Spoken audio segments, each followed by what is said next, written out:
Welcome back to another FPL video. It looks like game week 24 will be one of the most popular game weeks to play the second wildcard. So in this video, I will take a look at the best possible wildcard team for the next game week. I will give another update closer to the deadline as well. So these are my early thoughts ahead of game week 24. Hopefully this video can be useful if you're not playing a wildcard, but just using your transfer as well.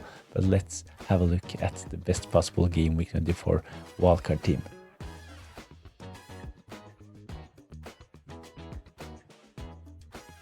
In goal, I've gone for Sanchez. I think that he is a really good way into the Chelsea defense at the moment. There are other options, of course, to cover the Chelsea defense. You have Chalobah, but at the moment he's priced at 5.5, so a bit more expensive.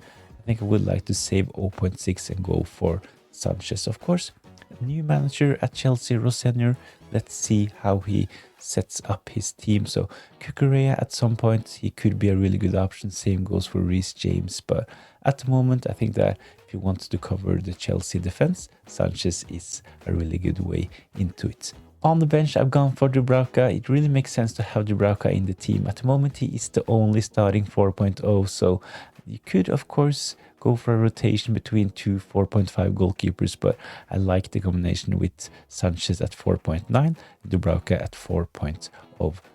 Burnley and Dubravka, they actually have a decent fixture in game week 24 playing against Sunderland, but I would definitely start Sanchez home against West Ham. In defense, I've gone for a double up on Arsenal. So I have Timber in, his price is 6.3, and the most expensive defender in Gabriel 6.9. So he's actually getting close to 7 million.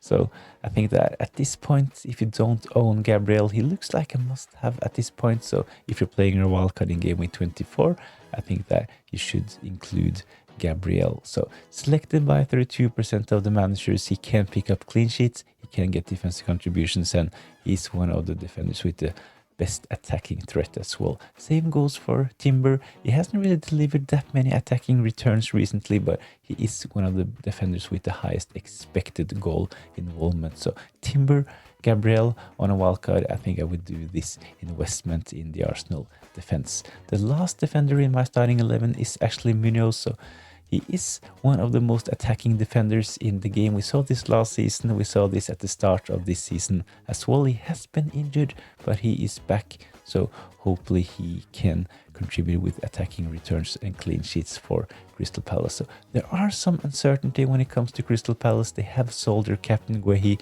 He is now a Man City player. So it's actually a good idea to maybe wait and see with Munoz, but if you're interested in taking a punt on Munoz, his ownership has gone down to 6%, so he is a differential at this point. So if you want to take a punt, you could go for Munoz. So of course there are other options. He's priced at 5.8, so quite expensive. So you could actually have most of the other defenders in your team if you don't really want to take a punt on Munoz. So on the bench, I have actually Mukiele. He's priced at 4.4. I think that he is the best option from the Sunderland defense. They have a couple of good fixtures.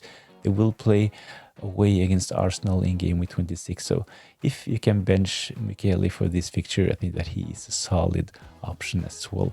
The last player in my defense is Gudmundsson. He's only priced at 3.8, so he is the cheapest starting player in FPL at the moment. So he lets you upgrade in other areas. So for my team, hopefully Gudmundsson will stay on the bench most game weeks, but if I need him, he will get some points. So in defense, Timber, Gabriel, Munoz, and on the bench I have Mukiele and Gudmundsson. So as mentioned, if you don't really like Munoz, you can have a player like Chalobah and double up on the Chelsea defense. But let's have a look at the midfield as well.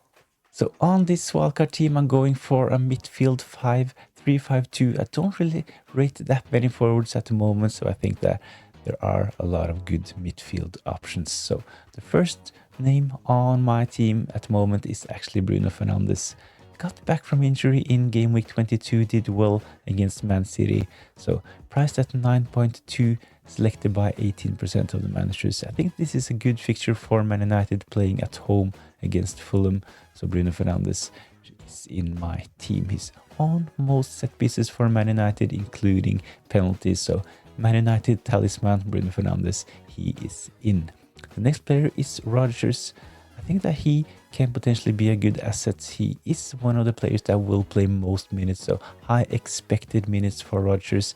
Was a bit unlucky in game week 22, could have got more points, but fixtures looks good for Aston Villa and minutes looks good as well as mentioned, so Rodgers, he is a decent option. The next player is Rice, so a triple up on Arsenal in this team with Gabriel, Timber and Rice. I think Rice is better value compared to Saka, and Rice, he is one of those players that can pick up defensive contributions, he can chip in with goals, and he is on some set pieces for Arsenal as well. So at 7.4, I think that he is really good value. The next player is Enzo Fernandez.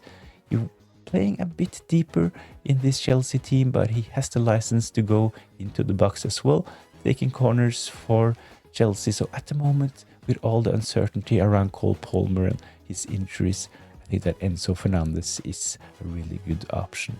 The last player in this team is Mbeumo, so a double up on Man United. Mbeumo, he is back from AFCON. He scored against Man City in the derby in game week 22. I think that he potentially can be a really good asset going forward. So double up with Bruno Fernandes and Mbeumo for Man United's lovely fixture. So his ownership has gone down to 11.5%. So Mbeumo, who is to be considered a differential at the moment. So my midfield 5 on a game week 24 wildcard is a double up on Man United with Bruno Fernandes and Mbeumo. I have Enzo Fernandez, Rice and Morgan Rodgers from Aston Villa. Let's have a look at my forwards as well. Thanks for watching, and if you enjoyed the content, please consider giving this video a like. I have weekly Q&As, usually on Friday night, the night before the deadline. I post weekly team selection videos as well with captain selection, updated watch list and my transfer plans. And when I find the time, I have deadline streams as well. So if you're interested, subscribe to the channel. But let's take a look at the forwards as well. Up front, I've gone for a double up, and this means I have a forward on the bench as well. I'll talk more about him in a minute, but first forward is Erling Haaland. He is the most selected player and the most expensive player in FPL. He usually is the most captain player as well, so I think that it makes sense having Erling Haaland in. He hasn't really delivered that well when we consider that he had a great start to the season, but from game week 15 and until game week 23, he hasn't really delivered the goals that we expected. But I think that having Erling Haaland is a must, considering that he will probably start scoring at any point. So I think Erling Haaland should be included, even though he's a bit expensive. He is, as mentioned, the player that is the most captain week in, week out. So it only takes a brace from Erling Haaland to really ruin your rank if you don't own him. So Erling Haaland, he is in. The next forward is Igor Thiago, so not the best fixture for him in game week 24, playing against Aston Villa. Aston Villa, they are actually top 3. They have done well recently, but they're not that great defensively, so I think that Brentford, they can score a couple of goals against them in game week 24. Brentford, they are actually one of the best attacking teams recently, so hopefully this will be a game with a lot of goals. Igor Thiago nailed on to play for Brentford on penalties, 90 minutes man at minute. So I think that Igor Thiago is a really good option. On the bench, I have Groupie Jr. After Semenyo left and Evan Nilsson, he hasn't really been in form. I think that at this minute, I think that Groupie Jr. will play most minutes for Bournemouth. They have an injured player in Kluivert as well. So Groupie Jr., I think that he is a solid option going forward. I think from what I've seen, he passes the eye test. He looks really good on the ball. He has scored a couple of goals as well. So I think that if you don't have to play him week in, week out, I think that Groupie Jr. is a really good option at the moment. Please let me know in the comments down below what you think of this wildcard team. And if you enjoyed the content, please give this video a like and subscribe to the channel. Thanks for watching.